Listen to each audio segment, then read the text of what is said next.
Una de las gestas más impresionantes, a la vez que desconocida, de los inicios de la Guerra de la Independencia es la que protagonizaron unos millares de soldados españoles, los cuales, de repente, se vieron muy lejos de su patria y bajo el servicio del mismo que estaba subyugando a sus gentes. Tuvieron que iniciar así una auténtica odisea para poder volver a proteger sus hogares. Esta epopeya es la de la División del Norte, comandada por el Marqués de la Romana. En otro frente, muy lejano, y en el otro bando, pese a que ellos nunca quisieron, se encontró el regimiento José Bonaparte. Hoy vamos a hablar de estas dos unidades que en distintos puntos de Europa y en distintos bandos dieron aún más lustre al nombre del soldado español. Antes de empezar a hablar de estas dos unidades, es importante conocer el contexto de la época. Nos encontramos a principios del siglo XIX. Napoleón es el rey del campo de batalla en el cual se ha convertido toda Europa. Godoy, el ministro que regía los destinos de España en nombre de un despreocupado rey, Carlos IV, en el año 1806, en una alianza con Francia que hasta entonces solo ha traído desgracias a nuestra nación, pues a la derrota de Trafalgar se había unido la toma de Buenos Aires por parte de los ingleses, pues bien, Godoy, viendo que quizás había errado el tiro, empieza a buscar una paz con Inglaterra, apoyada por Rusia y Prusia. Pero justo en estos momentos, un Napoleón que se estaba empezando a ver contra las cuerdas, vence en Jena y en Austerstadt y consigue entrar en Berlín. Estas victorias hacen que la partida en el tablero político europeo parezca de nuevo decantarse hacia el lado de Napoleón, por lo que Godoy decide reforzar su alianza con él. Establecerá un nuevo pacto, un pacto que será aún más caro para los intereses de España, porque, entre otras cosas, se verá obligada nuestra nación a aceptar estas condiciones. Prohibición de recibir en nuestros puertos a la escuadra rusa del almirante Ignatiev, que ya había anunciado su visita. Adhesión de España al decreto sobre el bloqueo continental, dictado por Napoleón en Berlín el 21 de noviembre de 1806. Aceptación de 25.000 prisioneros de guerra prusianos para nutrir las filas de nuestro ejército. Y lo más importante en el tema que nos ocupa, envío a las costas de Hannover, con objeto de protegerlas contra un hipotético desembarco inglés, de un cuerpo de 10.000 hombres de infantería y 4.000 de caballería, con 25 piezas de artillería, del que deberían formar parte, entre otros, los 6.000 soldados españoles destacados ya en el reino de Etruria. A raíz de esta última condición, había nacido la conocida como División del Norte, cuya principal misión sería guarnecer las costas del mar Báltico de cara al bloqueo continental sobre Inglaterra. A finales de junio de 1807 llegaban a la ciudad de Hamburgo el núcleo de Etruria, al mando del general de origen irlandés, don Juan Kindelan. Estas tropas se componían de 3 batallones del regimiento de línea Zamora, 2.256 hombres, 2 batallones del regimiento de línea Guadalajara, 1.504 hombres, un batallón de infantería ligera del 1 de voluntarios de Cataluña, 1.200 hombres, regimiento de caballería ligera Villaviciosa, 540 hombres, regimiento de caballería de línea Algarve, 540 hombres, y una compañía de artillería, 100 hombres, en total 6.140 hombres. El otro núcleo iba a estar al mando de don Pedro Caro y Sureda, marqués de la Romana, que saldría desde el norte de España en abril, para llegar al mismo destino a finales de julio de 1807. Este núcleo estaba formado por un batallón del regimiento de línea Guadalajara, 778 hombres, 3 batallones del regimiento de infantería de línea Asturias, 2.332 hombres, Regimiento de Línea Princesa, 2.282 hombres. Segundo Batallón de Voluntarios de Barcelona de Infantería Ligera, 1.240 hombres. Regimiento de Caballería de Línea del Rey, 540 hombres. Regimiento de Caballería de Línea del Infante, 540 hombres. Regimiento de Dragones de Almansa, 540 hombres. Una compañía de zapadores minadores, 100 hombres. Artillería a pie, 270 hombres. Artillería a caballo, 89 hombres. Y un tren de artillería de 68 hombres. En total, 8.779 hombres. Ambos núcleos quedarán integrados en el ejército del Elba, al mando del mariscal francés Bernardon. Antes de continuar, vamos a ver brevemente la figura del Marqués de la Romana, por ser el que mayor protagonismo tuvo luego, posteriormente, en la División del Norte. El Marqués de la Romana, Pedro Caro y Sureda, era el tercero de este linaje. Nacido en Palma de Mallorca en 1761, estudió junto a su hermano en el Colegio de la Trinidad en Lyon, que por entonces era uno de los mejores de Europa. Desde sus inicios, Pedro Caro demostró un gran interés por los libros y fue un gran estudioso. Gracias a los méritos de su padre, el rey Carlos III le dio a él y a su hermano plaza como guardiamarinas. Como alférez de fragata, participó en la recuperación de la isla de Menorca de manos de los ingleses en 1781. Posteriormente, prosiguió su carrera en la Armada sin abandonar sus estudios y perfeccionándose en los mejores colegios de Europa. En 1790 es ya capitán de fragata. Con motivo de la Guerra del Rosellón, se pasa al ejército con el rango de coronel, pues en esta época los nobles especialmente podían cambiar fácilmente de un ejército a otro. Una vez aquí destaca en varias acciones y está presente en las negociaciones de la Paz de Basilea de 1795. Siguió con sus ascensos y Carlos IV le nombra capitán general de Cataluña. Volviendo al despliegue de la División del Norte, ya en agosto, el núcleo de Kinderland toma parte destacada en el asedio de Stralsund, por lo cual recibe la Legión de Honor, la máxima condecoración que daban las Fuerzas Armadas francesas. En febrero de 1808, Dinamarca, aliada de los franceses, declaró la guerra a Suecia por negarse ésta a apoyar el bloqueo marítimo contra los ingleses. Y es por esto que las tropas españolas son enviadas a la península de Jutlandia, para guarnecerla ante una posible invasión sueca.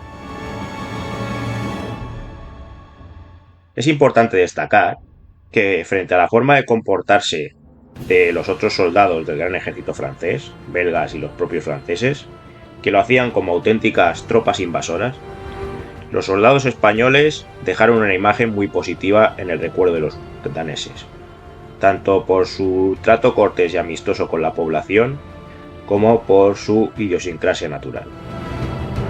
Es curioso que cuando se dio el segundo centenario de estos hechos, en Dinamarca se organizaron una serie de eventos, entre ellos una exposición cuyo tema era la presencia en sus tierras de la División del Norte. Entre otras cosas, en la exposición se hablaba de que los españoles enseñaron a los daneses a liar tabaco, a aliñar ensaladas o usar ajo en las comidas. Los sucesos de Aranjuez y del 2 de mayo, pese a que en un principio no llegan a oídos de los españoles, hace que los franceses diseminen a nuestras tropas por las distintas regiones danesas. Para los que no estén familiarizados con la geografía de este país, aparte de la ya esmentada península de Jutlandia, que comprende la mayor parte del territorio, el país se compone de multitud de pequeñas islas, con lo cual su control es bastante complicado. Hecho esto, la división queda dividida de esta forma: en Jutlandia, al mando de Kinderland, la división del mismo nombre, con el regimiento Zamora, el regimiento Algarve, el regimiento del Rey y el regimiento del Infante. Y en la isla de Fionia, al mando del Marqués de la Romana, el regimiento de la Princesa, el regimiento Villaviciosa, el regimiento de Almansa, artillería zapadores, el segundo batallón ligero de voluntarios de Barcelona, el primer batallón ligero de voluntarios de Cataluña y artillería en la isla de Langeland al mando de un general francés, y el regimiento de Guadalajara y de Asturias, que se estacionaron en la isla de Shetland bajo el mando de otro general francés. La llegada a estas tierras de uno de los ayudantes del Marqués de la Romana, que había sido enviado a España, junto con varios oficiales destinados en los regimientos del rey de Zamora, ponen de manifiesto los hechos que se están sucediendo en España, y está a punto de provocarse un levantamiento de nuestras tropas. Un espía inglés, un sacerdote católico llamado Robertson, consigue llegar hasta el Marqués de la Romana y le muestra las proclamas de las juntas de Asturias, Galicia y Andalucía, en las cuales se rebelaban contra el enemigo francés, y asimismo le comunica que el gobierno inglés estaría dispuesto a facilitarle transportes para embarcar sus tropas en dirección a España.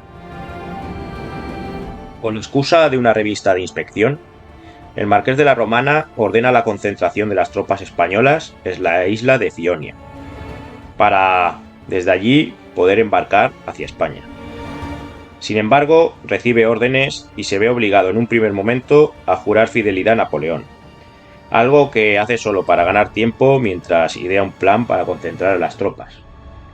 De hecho, intenta persuadir a sus tropas de que juren el mismo acta de fidelidad, pero éstas se niegan a tamaña humillación. El Marqués de la Romana debe idear un nuevo plan, el cual consiste en tomar el puerto de Nívor y desde allí poder embarcar en la flota inglesa. La maniobra en general tiene éxito, excepto en la isla de Selandia, donde quedarán retenidos 5.000 españoles de los regimientos Algarve, Asturias y Guadalajara. Estos van a intentar tomar la capital danesa, Copenhague, pero son detenidos por un ejército danés mucho mayor. El Marqués de la Romana negocia un intercambio de prisioneros con el rey danés, Federico VI, ya que en la isla de Langeland había conseguido capturar una importante guarnición danesa. Sin embargo, el intercambio se ve frustrado, porque los franceses atacan a la flota que iba a recoger a los prisioneros españoles. Por tanto, el Marqués de la Romana consigue llegar a España el 9 de octubre con cerca de 9.000 hombres. Quedan en Dinamarca 225 oficiales y 4.950 soldados españoles que serán entregados a las autoridades francesas y quedando presos en un primer momento en Alemania. Como curiosidad a esto, por estos hechos, el municipio granadino de Huéscar declaró la guerra a Dinamarca el 11 de noviembre de 1809 y no se acordaron de firmar la paz hasta el año 1981, en el cual organizaron un pequeño encuentro entre daneses y granadinos para formalizar esta curiosa paz casi 200 años después. En España, el Marqués de la Romana empieza a combatir a los franceses desde su desembarco y lo hará hasta su muerte por enfermedad en 1811. Para comprobar su valía como militar, valgan las palabras del general inglés, el duque de Wellington, el cual siempre se había mostrado muy crítico con la forma de actuar de los mandos españoles, y que sin embargo, cuando se refirió a nuestro protagonista, dijo: «El ejército español ha perdido en él su más bello ornamento, su nación el más sincero patriota, y el mundo el más esforzado y celoso campeón de la causa en que estamos empeñados».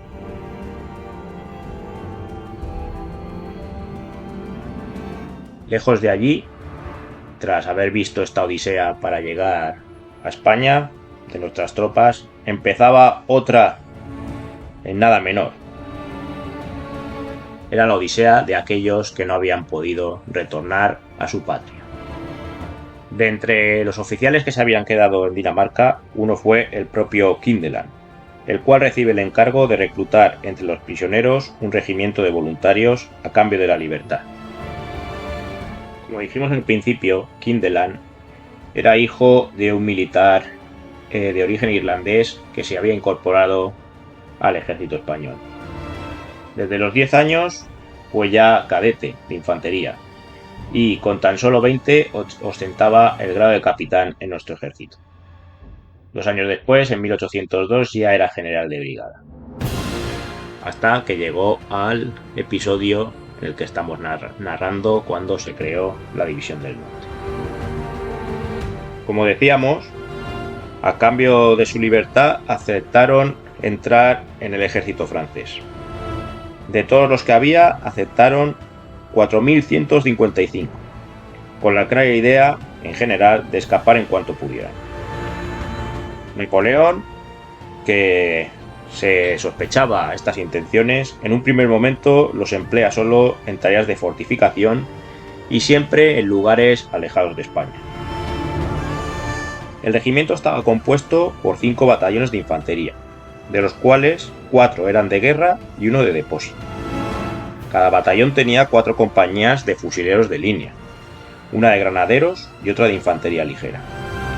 El uniforme era blanco con divisa verde. Se aceptó que los oficiales fueran todos españoles y, dado que el rey de España era el hermano de Napoleón, se le dio su nombre a este nuevo regimiento.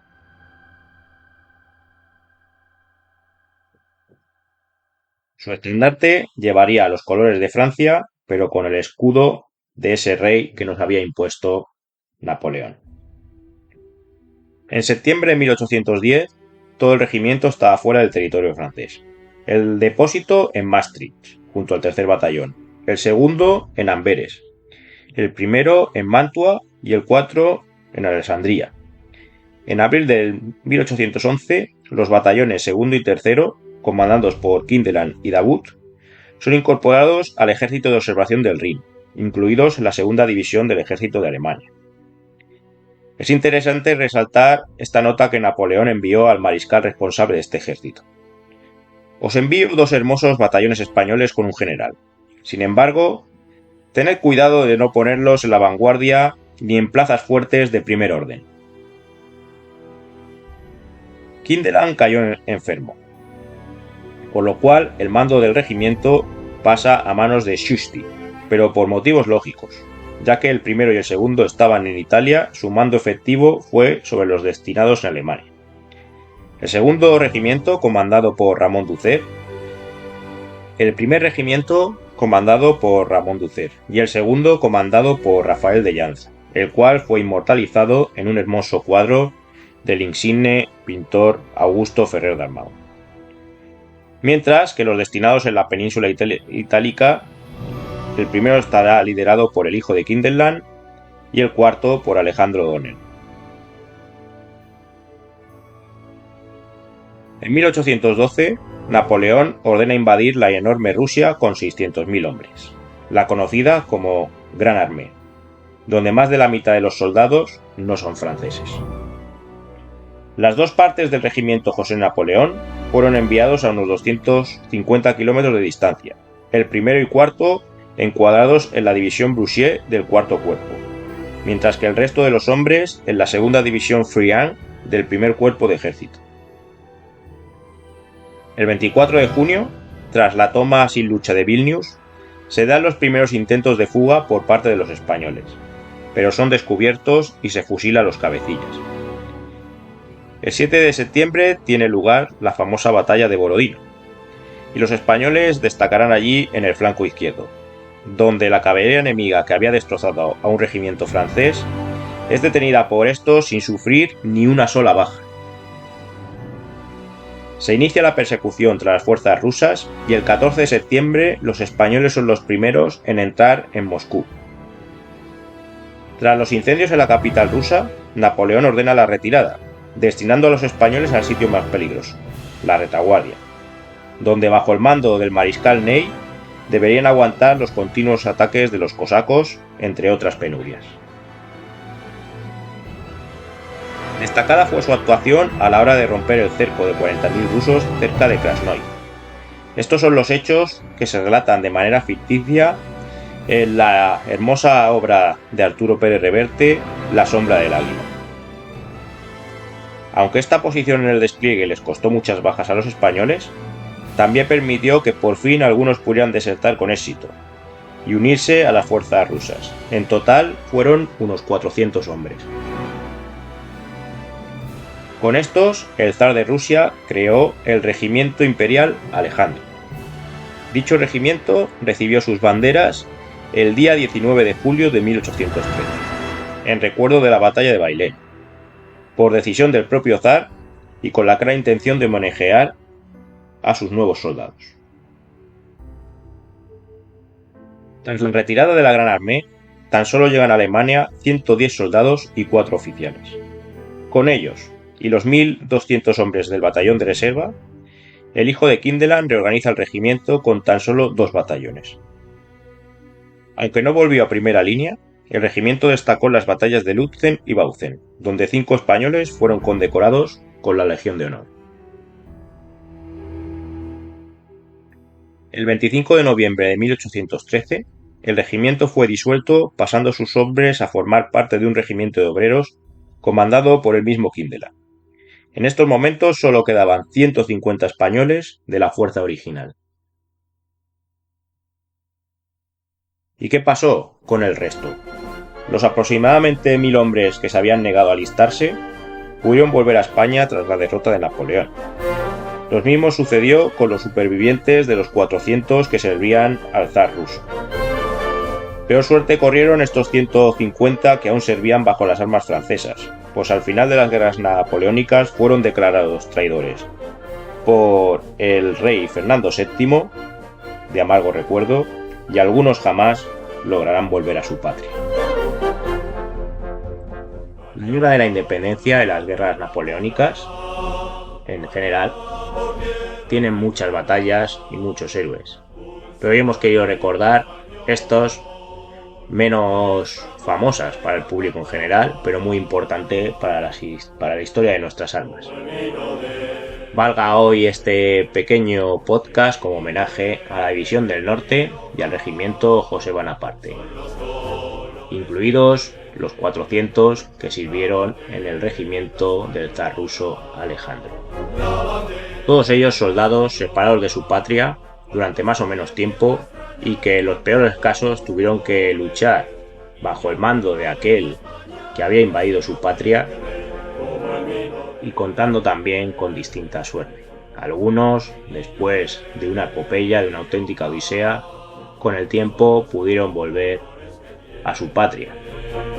Otros, los que peor suerte tuvieron, regaron con su sangre los campos de batalla de toda Europa y incluso quedaron exiliados por un rey por el que todos habían luchado, pero al cual el título de felón le queda como anillo al dedo. Un homenaje a todos los que tuvieron éxito en la vuelta y en especial a aquellos que aún hoy tienen sus huesos enterrados a tantos y tantos kilómetros de la patria por la que murieron. Recordaros que aparte de los podcasts tenemos perfil de Instagram, comentarios de un centurión hispano, donde colgamos algunas historias en formato escrito más cortas, lo mismo que en Facebook, tanto en el perfil Comentarios de un Centurión como en la página Comentarios de un Centurión Hispano y en la red X Comentarios de un Centurión. Hasta el próximo episodio, os esperamos en la tienda del Centurión próximamente.